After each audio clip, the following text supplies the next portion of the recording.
Hey everybody, this is Tony UV, CEO at Versprite, and I am very honored to be your keynote speaker to close out BSides Goa 2024. I promise that this talk is going to be truly a B-Sides talk in the sense of introducing some thought-provoking ideas, reflections on our industry, and especially as we look into how geopolitical realities are reshaping the cybersecurity industry. A little bit about myself. I'm a Cornell graduate from 1998. I'm the founder and CEO of Versprite, which is an international consultancy firm based out of Atlanta, Georgia, focusing on cybersecurity services. I'm also the founder of UltraCloud, which is a CSPM tool dedicated and focused on the SMB and startup community. Also founded VS Staffing, which is a global IT and cybersecurity talent cultivator for multinational companies worldwide. I'm the co-author for Process for Attack Simulation and Threat Analysis. It's a publication book that my colleague and I, Marco Morana, published in 2015. And today it's one of the most formidable threat modeling methodologies that have been adopted by both governments, universities, and enterprises worldwide. I have been leading the Atlanta OWASP chapter since 2008. I've also been one of the BSides Atlanta organizers, and I'm currently the CREST Vice Chair for Global Pen Testing Committee for the CREST organization based out of the UK. I'm a former CISO multiple times over and a senior leader in Fortune 50 enterprise security programs. Today's talk is going to be following really kind of a couple different major tenets of coverages. First of all, I want to begin with some condolences. I'll get into that in a second. Number two, we're going to talk about the status quo of where security is today and reflecting on some of the challenges that have brought us to where we are, both things that we as professionals have shot ourselves in the foot, and then looking at a little bit about the geopolitical landscape and how that is reshaping our industry into something a little bit more complicated. First, my sincerest condolences for not being there in person. I have been longing to be there in Goa to do this exit or closing keynote, but unfortunately through unforeseen visa issues, I am stuck here. So hopefully this raises the level for me to be able to deliver something insightful for all of you to take away and put a cherry on top of what I hope has been a very rewarding time at BSides Goa. But let me express my condolences to the passing of data privacy and InfoSec. InfoSec are prior designation for what is now today cybersecurity. And in the adage of marketing professionals all over the world, if something doesn't work, just rebrand it. So from InfoSec to cybersecurity, here we are. But heartfelt condolences to both those facets that have really defined a lot of our professions. You might be saying, well, this is a little bit dark, and I wasn't really ready for this as part of a closing ceremony takeaway, but let me provide some data for you. And this is just looking at the top 50 data breaches from 2004 to 2021. Overall, we've done a poor job industry-wide in InfoSec to be data stewards of consumer data. There's been a lot of businesses that have made a lot of money in receiving consumer information and leveraging that information for financial services, for banking, for retail, for advertising, et cetera, et cetera, et cetera. So 17.2 billion is just among the top 50 data breaches. There's been systemic failures on both the commercial and government side, regulation, compliance side alike, a lot of negligence, and really it's a lot of us trying to put a shine on oftentimes security silver bullets in eye candy over actual substance. So InfoSec, thank you for the memories. We will miss you. Now, data privacy and InfoSec have both been attributed to a lot of rotten security tomatoes, if you will, in our ecosystem. And one of my favorite case studies is the story of Norse. If you Google Norse and Brian Krebs, I invite you to please read that whole publication. But I was at this conference where I had the lanyard around my neck. I think it was around 2015. And, the part of the problem in our ecosystem is that there is a lot of eye candy that's being offered. RSA is around the corner in just a week or two. And there's a lot of gullible buyers, security leaders that are wined and dined, and they're basically consuming these dashboards as like a form of like hard drugs. Is there some level of, thought-provoking analysis behind the data? Well, in this case, there wasn't. And what's interesting with Norse is that a lot of the actual company was just a bunch of smoke.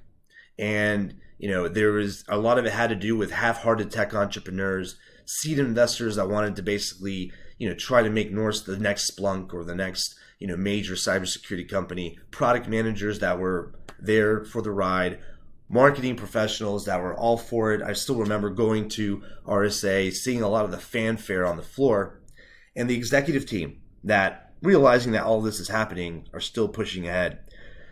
Listen, as a CEO for a company and also a product company, I understand the push for marketability.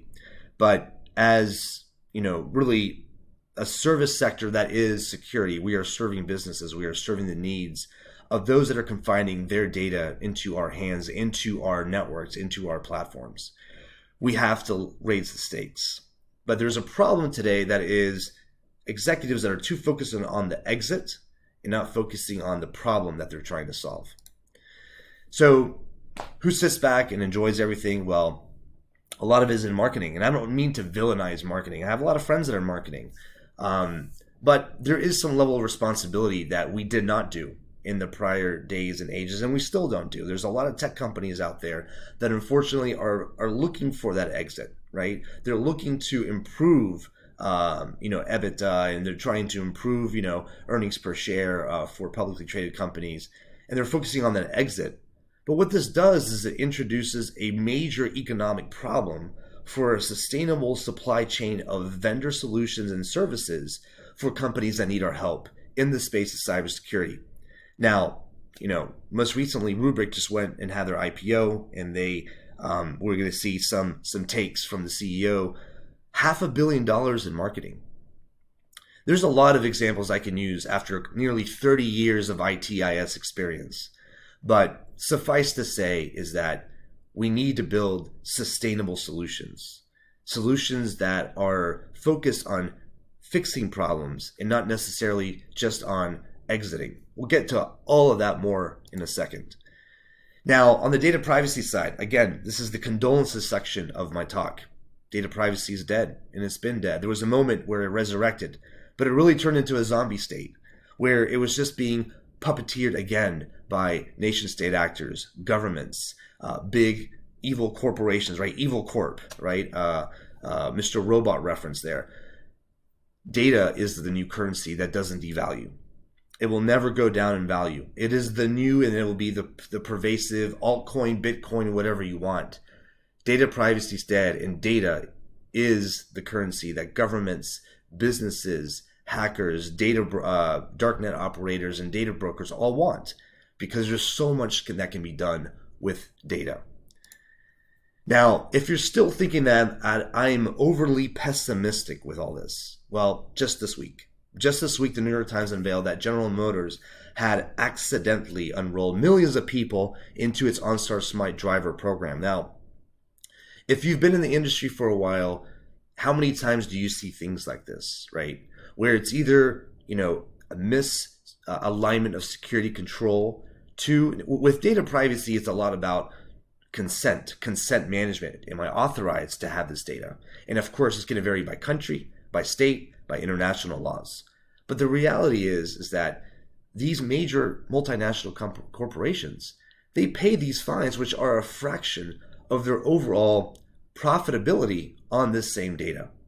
They get the data to understand behavior, tendencies, consumerism better, so they can market better. So this is, it might seem like just simply a single scenario for General Motors, but there's plenty of examples. And the reality that we all need to come to grips with is that we continue down this road collectively, right, as part of being a part of these organizations where we choose not to do the right thing, or we don't consider the right data privacy threat model for where consent mismanagement can actually happen. Now, it goes well beyond data. I'm not talking about names and addresses. How do you sustain a business model in which users don't pay for your service? This particular example, is Senator, we run facial ads. recognition, and all of this is data. It's physiological expressions now is very interesting data, especially as more and more surveillance happens, in our homes, around our homes, in our schools, in public transportations, in stadiums, etc. There's interest for both private enterprises to know data as it relates to physiological expressions when they're maybe looking at a vendor that's maybe selling, some fanware. All this stuff is data that is predictive information for major organizations and governments to profit for both, seemingly benign economic goals, but also it could easily be used for other types of less altruistic goals. So in the end, my condolences for the loss of data privacy. Collectively, we should all have some level of deep sorrow, also for the end of InfoSec. And now we've rebranded, right? We've drunken from the marketing Kool-Aid and rebranded, as I look at this number of 9.7 trillion just from 2013 in all of the countries that have been lost a lot of data. It's interesting to look at this data, right, and see the amount of data tied to different types of countries. You go to Kenya at 134,000 different records lost, and then you go somewhere to United Kingdom, which is 140 million. So what are the interests there? Who are the ones that are profiting this? A lot of it has to do with economic factors. A lot of it also has to do with things related to strategic geopolitical themes, which we will get into. But let's talk about right now. Let's talk about what are the challenges. And part of the challenges that we have is that we have broken threat models. We're calling things a threat without really understanding, a lot of what that means. And we're applying still a lot of stale security principles in this new world. Rubrik is a different kind of cybersecurity company. We help our customers keep their businesses up and running even when they had a successful cyber attack or cyber breach, so that kids can go to school, so that hospitals can still operate, so that when you swipe credit card, money comes out, even if the business is impacted. That is different from the traditional cybersecurity that is focused on stopping attacks. We assume that attacks will happen. You can't stop the unstoppable. How do you continue to operate the business even when you have successful attacks and breach? Now, I hope everyone could hear that, but if you weren't able to hear the audio for various reasons, basically the CEO at Rubrik recently had a pretty important week. They came out with their initial public offering this week, and there's a lot of things that stand out. The aspect that he mentioned that we are a different cybersecurity company, which is common for most cybersecurity companies to say. Why? Well, obviously he has a job to do as a CEO. Now he has potentially a lot of investors, institutional investors, private investors. So he has to build this momentum. So that's understandable. This is definitely not a ding on similar CEOs that have to do this, right? But peeling back what was said, there's a lot of inconsistencies that are advertised in the threat model where, saying that, yes, there is preventative failures, and we do recognize that we are going to have some get by that could actually compromise companies' data and through extortion. But the promise, the silver bullet of saying that we help schools to be able to keep going to school. Please, someone provide me the precedents of the litany of schools that have been, unable to continue operations because of ransomware, right? It's not as much as the financial sector. It's definitely not as much as the healthcare sector. Now, of course, he's in the moment. He's on CNBC Live. He's in the hot seat. But we collectively, right, have to be able to evangelize what is the accurate threat model for what is going on. Other things that are in the water are systemic flaws in how we consider to train ourselves, right? How we consider to be adept at our jobs. Cybersecurity training, certifications, being touted as the means and ways to be able to get into the industry and to be successful. And oftentimes that's a misnomer, because there's truly an expectation by a lot of students that begin to do this, take the certifications, and are like, show me the money. I know I am now equal to someone that's been doing this for 5, 10, 15 years. And there's a lot of unrealistic things, especially as it relates to threat models that are distorting our real focus. Again, my condolences, but we need to change. So risk is completely foobarred, right? F'd beyond all recognition. And it's interesting that, over the past, really 27 years of ITIS, but really the past 15 or 18 years squarely within cybersecurity, we don't get risk. We talk about risk like CVSS and CWSS and EPSS and we want someone else to handle that. So we're like, no, you want me to understand how my security finding relates to your business product? I don't want to touch that. But let me tell you about things that are comfortable.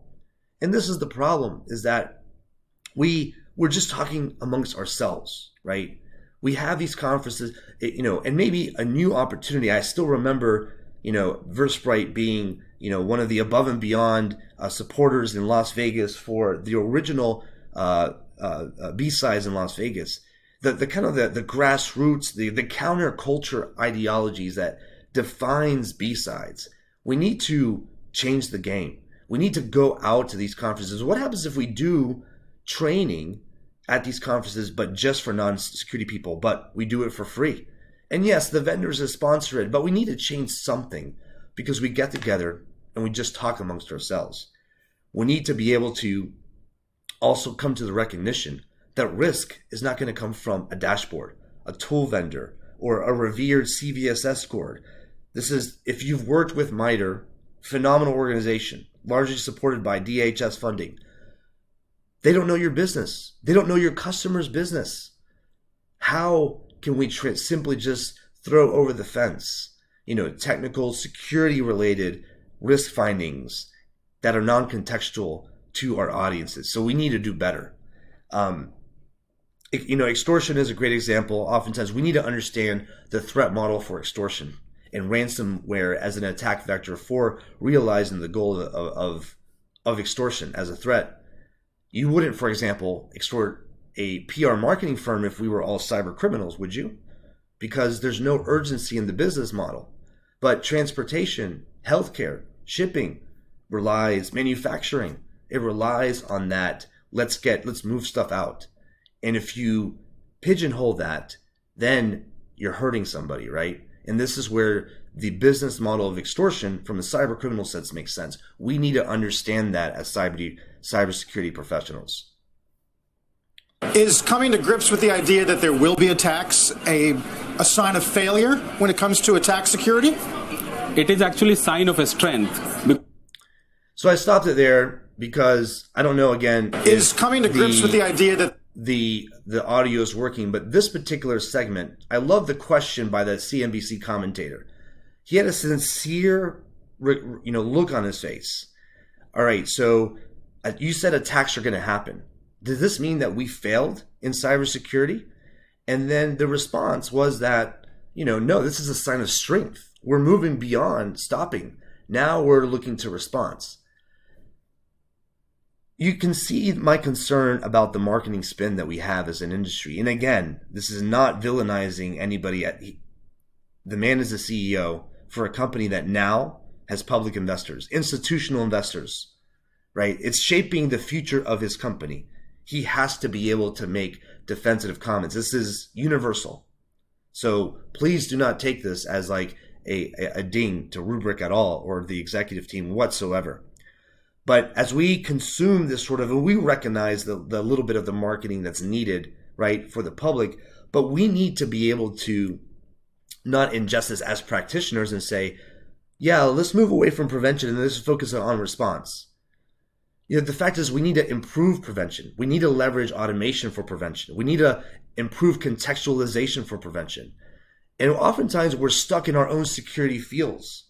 As an industry looking at, the macro issues, status quo today, we have all these things that I don't personally understand. These self-gratifying CISO award ceremonies that you're oftentimes paid to play, by the way. You pay or you have a vendor sponsor, you get an award. What are we celebrating? If you look at all the data breaches If you look at the commentary from a CNBC analyst who's not in the space and saying, have we failed? What are we celebrating? We're rebranding everything is what we're doing. AppSec, remember AppSec, application security? We have cloud security posture management. Now we have application security posture management. You have zero trust. You had principles of zero trust, honestly, going back 15, 20 years ago with security architecture, right? Just poor execution.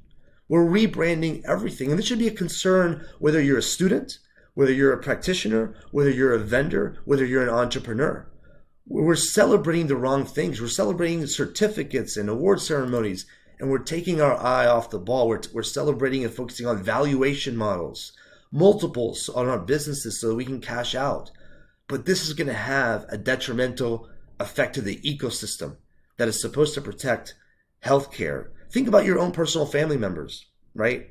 That are, innocently confiding on technology and services, right? We know better that sometimes there's a lot of things that aren't really up to snuff, up to par.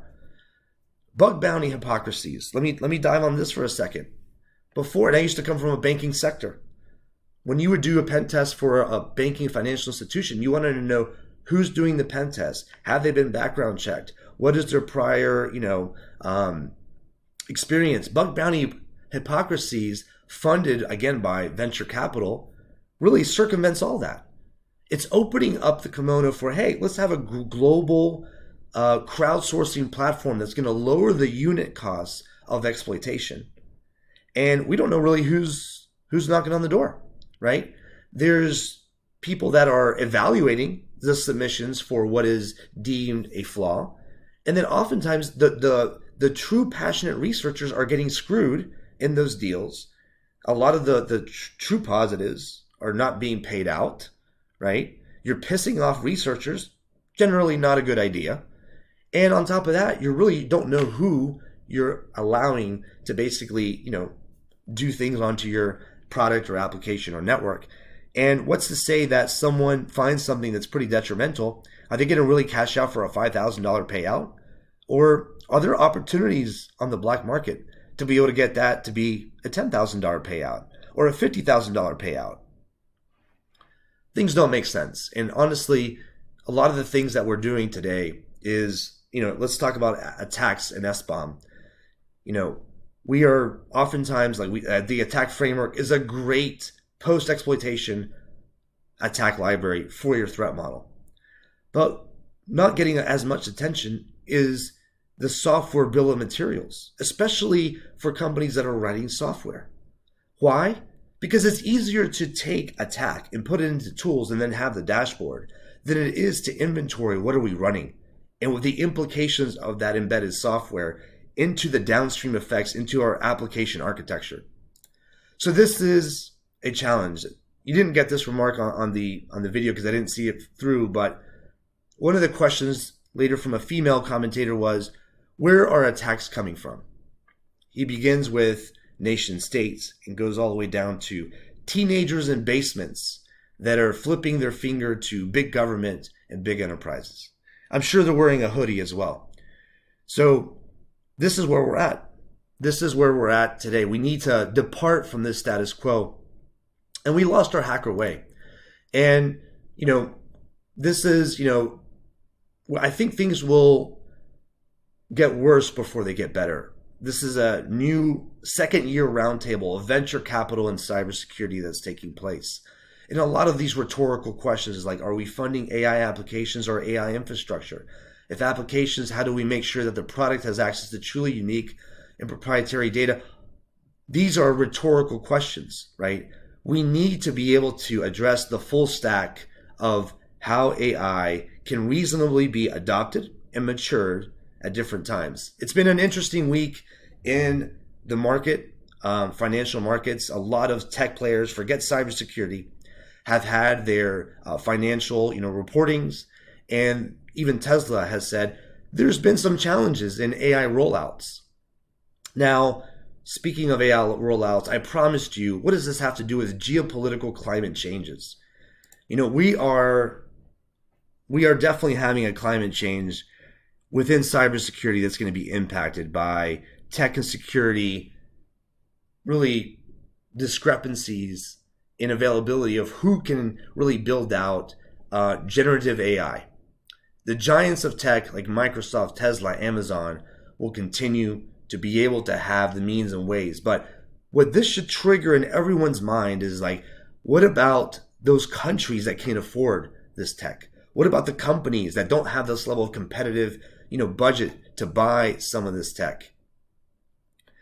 Right now in the market, everyone will advertise some form of AI adoption, but only the elite will dominate.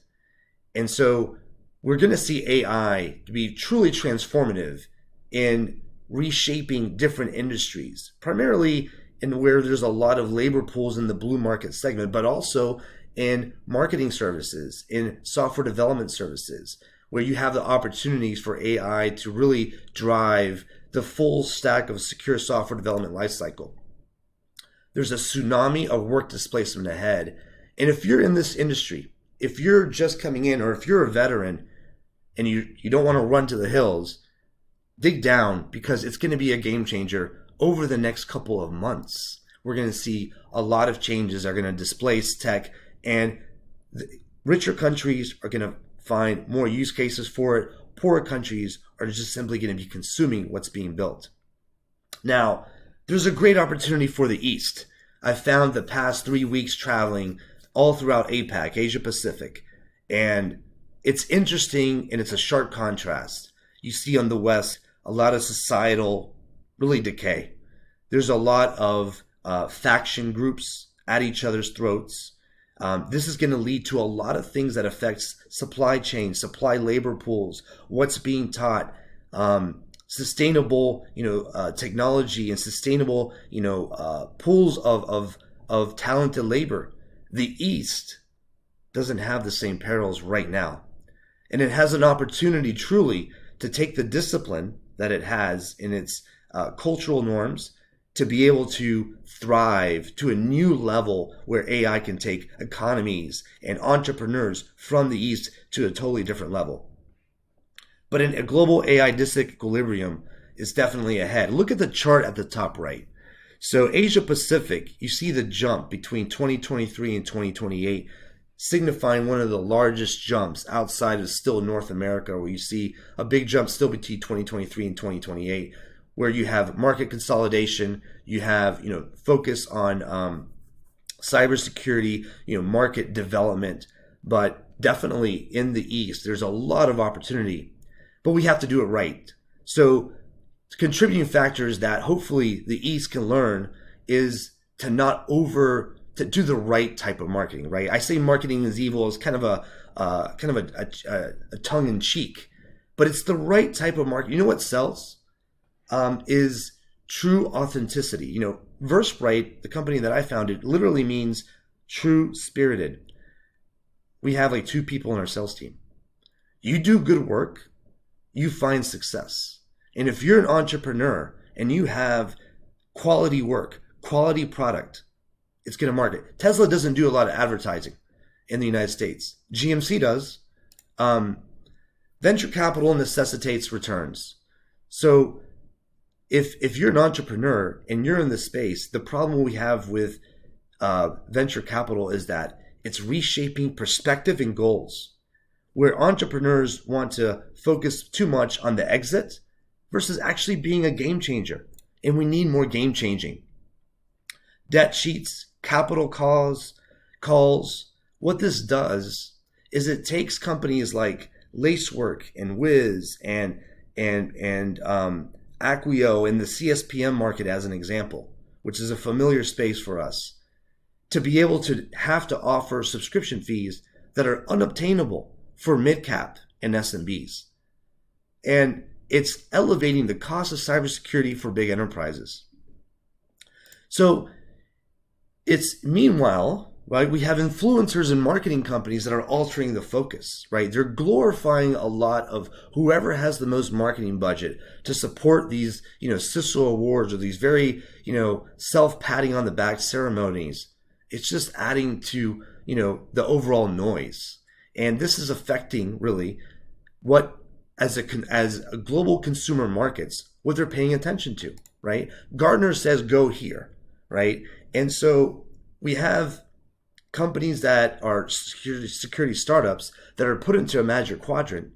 And because people don't want to do the necessary analysis, they go with what a marketing entity says and the study says. And people don't realize that these services are pay to play. Whoever has the budget is going to be able to be at the forefront of what is deemed to be effective in cybersecurity solutioning. Venture exits lead to disruption in reliable, sustainable security processes. I can't say that enough. What this means is that you have companies, that are being backed by, Israeli-based startups or, Boston-based venture capitalists or private equity in the Bay Area. And it's creating a need for everything to focus at higher dollar subscription models, which makes the tech to be unobtainable even for enterprises that are in sectors that are not as mature, like manufacturing, like higher education. Meanwhile, we have separate problems in terms at an individual level, right? The certification business is absolutely booming. Certifications for everything, training for everything, but it doesn't funnel into milestone measurement, right? You get a certification, and a lot of people that are highly certified are unemployed. And so what's going to happen with the AI adoption is that a lot of the jobs that they're looking to get will actually be displaced through levels of automation. This is going to have huge implications and create a disequilibrium across the global market. Labor shortages will happen because the talent that we need is not there. The educational system in the West is getting worse, and a lot of people can't even afford to get in there. So your labor pools go down further, which means that supply goes down, and then the cost of finding the right people goes way up, which means that the products and fees have to go up as well.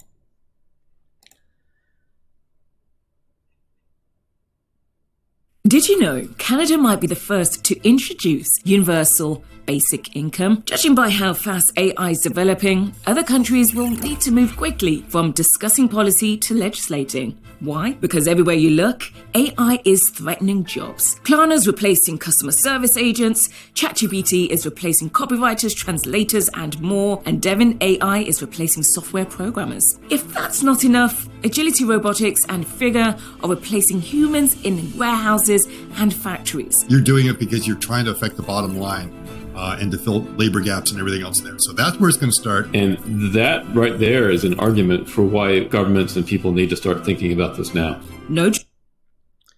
That last comment there, and this is really the geopolitical aspect, right, is that we're on the precipice of refining AI. This past week on Wall Street, a lot of the major tech players recognize some of the challenges and timelines to rolling out AI, but efficiency will continue to happen.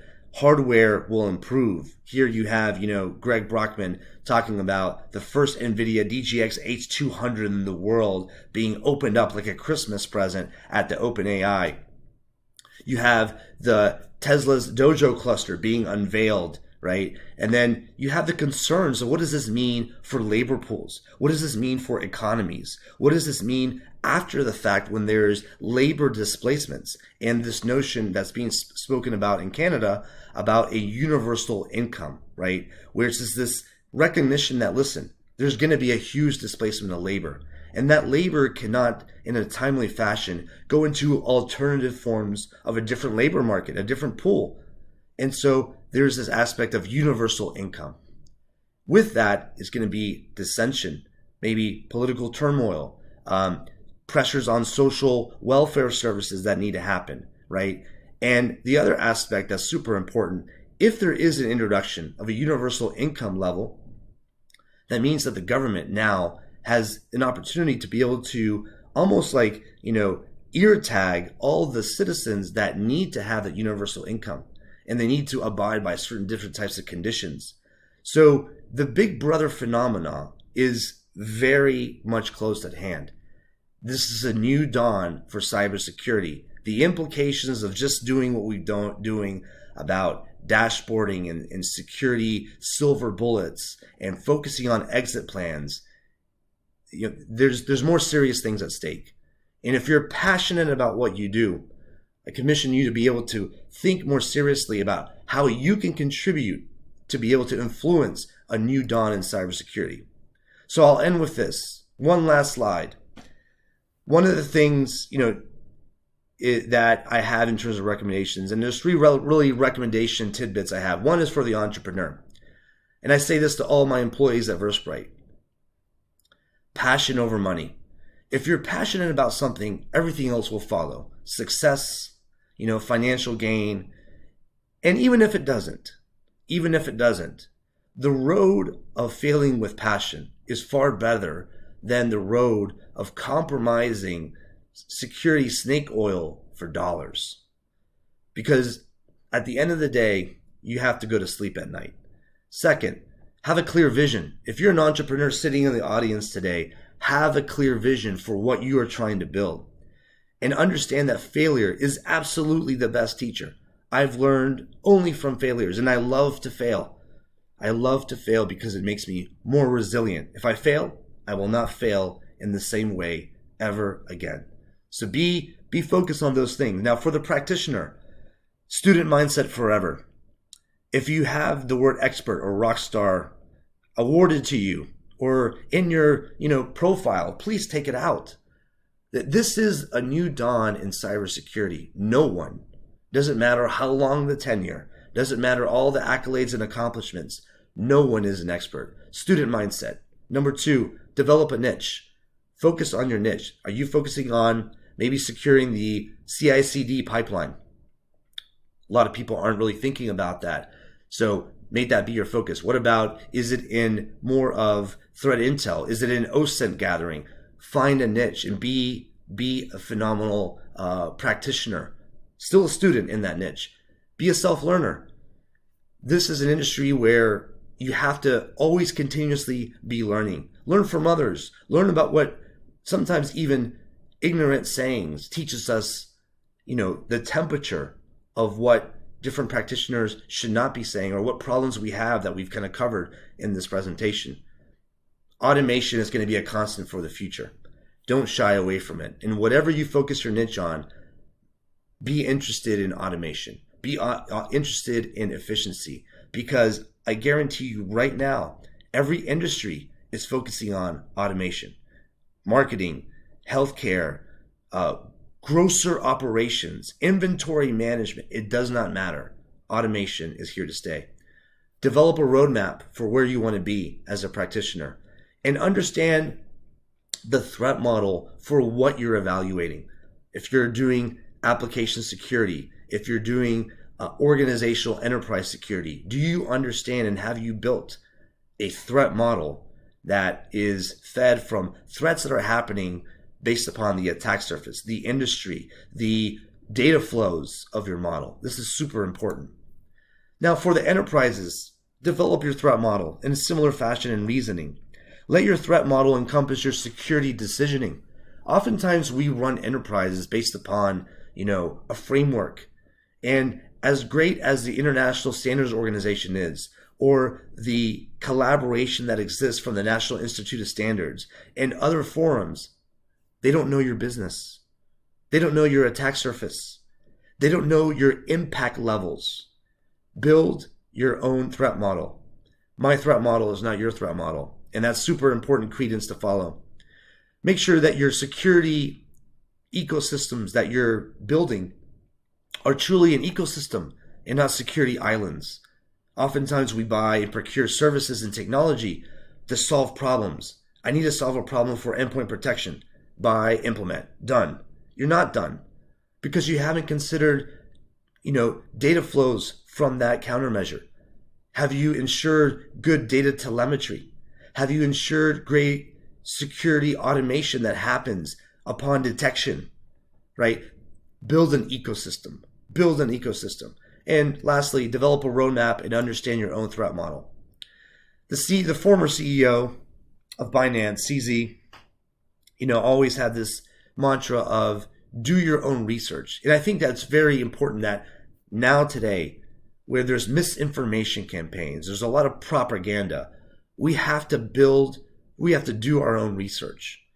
And hopefully today's events and overall the trainings that you get from BSides Goa have allowed you to have some new ideas on what to research, what to continue onward, so that you can build an effective career, an effective product, and a more resilient enterprise.